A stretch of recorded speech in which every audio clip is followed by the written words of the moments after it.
Hey everybody, welcome to Ungaku Concept. This week's video, like last week's, is going to be a little bit less produced, just because I don't have the time to produce something big. I'm kind of working on a project that I will be announcing very soon. But for now, oh, by the way, speaking of projects, check out my main channel where I upload like covers and stuff, just youtube.com/Joshua Taipale.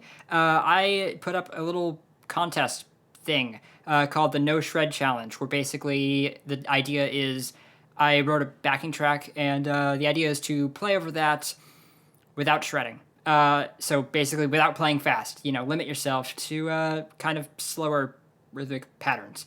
If you're not a guitarist, that's fine. I do greatly encourage guitar solos or anything else of that sort. So if you're interested in that, check it out. It's a lot of fun.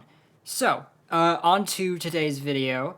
Basically, we are going to go over a song from Sonic Adventure 2. It's Escape from the City from the level City Escape. And I'm sure most of you who are familiar with the Sonic series at all are probably familiar with this song. Just kind of go over it in broad strokes and kind of look at the general themes that are being presented, chord progressions and instrumentation and all that kind of stuff. So, let's get into it.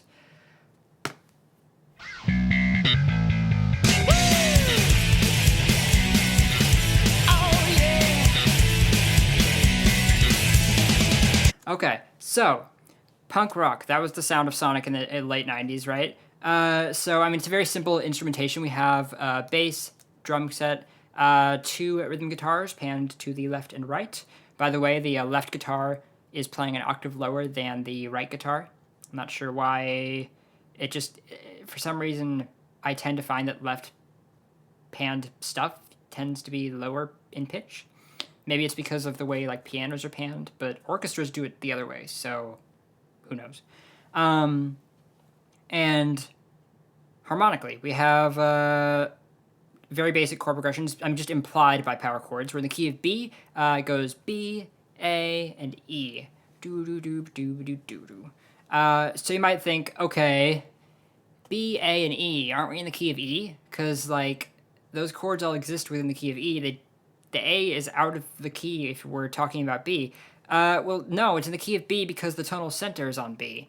And I think it's important to think about the tonal center when discussing keys because not always are things going to fit into a certain pattern. And even if certain, so these chords exist within the key of E, but the tonal center is not on E.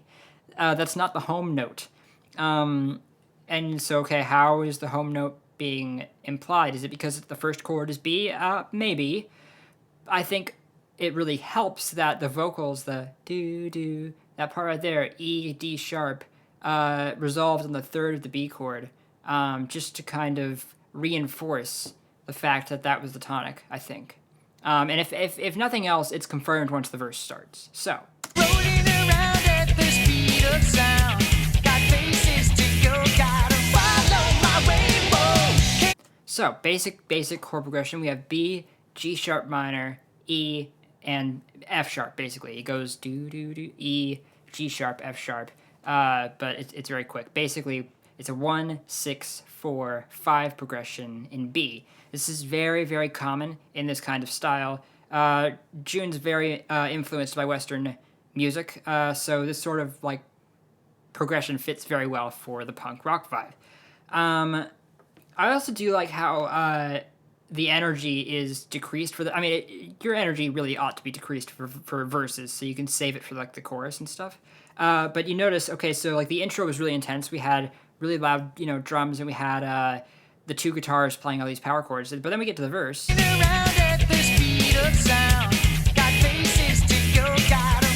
And the guitars are playing much more sporadically now. So the left guitar is just playing power chords and then stopping. The other guitar is just doing do, do, do, these little staccato things. And then like there at the end of that half of the phrase, the second guitar started doing power chords alongside the first guitar. So they were playing in unison, and it really kind of brought the energy up for that one little bit. Stick around, have to keep moving on. Guess what lies ahead? Only one way to find out. Must keep on moving ahead. So, as for the pre-chorus, Must keep on moving ahead. No time for guessing, follow my pen instead. I'd love to talk about the melody. I don't really have time to analyze that, but there's a really nice form to it, and it has a nice there's some nice variation. He starts with certain ideas, certain melodic ideas, and then kind of varies them. So it presents a melody that's got a lot of variation without really being too different on each repetition. In any case, the chord progression we have here, we have E, F sharp, B, G sharp. Starting chord progressions on the 4 chord, so it's 4, 5, 1, 6. Starting progressions on the 4 chord, the 4 chord being a predominant chord, is really good for energetic stuff because the predominant is kind of I think of it as kind of a motion chord, it kind of sets things in motion.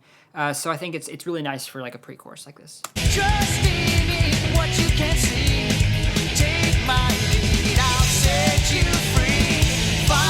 So that's G and A, the flat 6 and flat 7 of the key. Just some borrowed from the parallel minor, which is B minor. It's a technique called modal mixture. It's very common in rock music in general. I did a video about it in like Pokemon music if you want to check it out. Right, chorus time. Help me, set me free. Trust me and we will escape from the city. So the chorus of the song is really interesting. We have a B over F sharp chord, or if you want to get specific, B add 9 over F sharp. And that's kind of fascinating, really, that we would start on the tonic in second inversion. And I think the entire reason for that was purely for the chromatic bass line, because the next chord is G, again, just borrowed from the parallel minor, and then G sharp minor, and then A. Again, borrowed from parallel minor. So we have F sharp, G, G sharp, A. We kind of get this chromatic walking up bass line.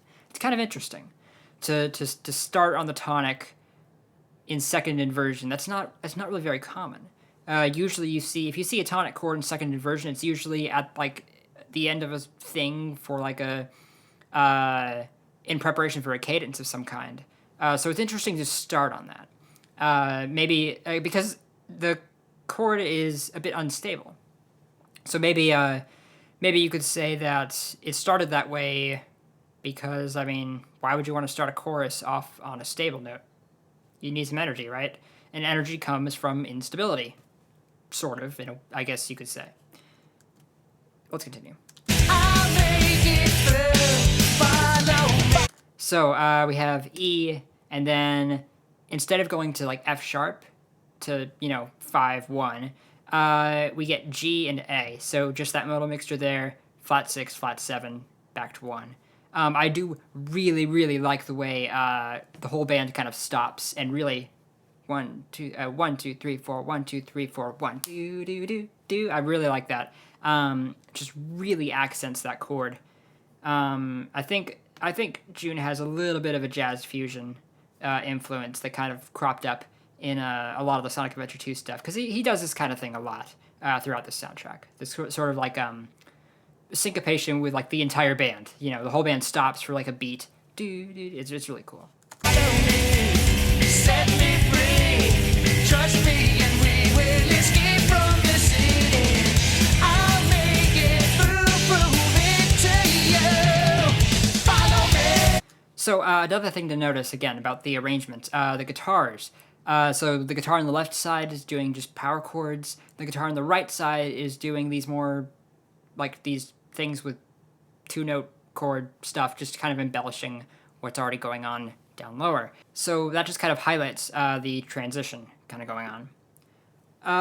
So that's really all I have to say about this song. It's very, very simple ensemble. It's in the key of B. I mean, there's hardly anything here that's outside of the key. Just a little bit of stuff borrowed from the parallel minor, just the G and A chords.